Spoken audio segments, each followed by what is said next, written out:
he came up one day to help bale hay. It was just Tim and I, and we had a flatbed wagon and a baler with no kicker. So you had to, when the bales got to the end of the chute, you had to pull them out and stack them on the wagon. Well, he thought this was an awful job. So he's whining and moaning about how hot it is, how dusty it is, how heavy these bales are.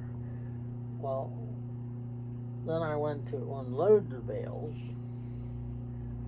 and then I realized I had just taken the baler out of storage for the winter, and when you put it away for the winter, there's tensioners on the sides of the baler that you loosen when you store it, and then that adjusts how tight your bales are and how heavy they are. So instead of having a 40-pound bale like I should have had, the bales probably weighed 5 pounds, and he was moaning about this. You could step through the bale because they weren't packed at all. If I had known that, I would have showed him what a 100-pound bale was. The baler, the tire wasn't working, and so sometimes it would put two bales together,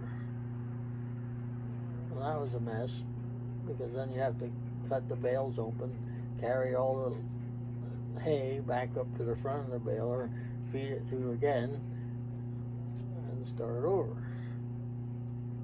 Well, I got tired of this, so it starts cranking out a bale.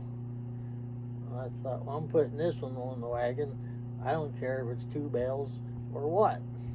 Well, it turned out it was probably 3 or 4 bales, because it was the whole length of the wagon. But it probably weighed, well, if there were 40-pound bales and it was 4 of them, you do the math. And we put it in the barn. I got it to the barn and put it in the hay mow where it belonged. And then that winter, I went to grab the bale, and I'm tugging and I'm pulling, and it won't come, and it won't come. And I realized, like, oh yeah, this bale goes on and on and on.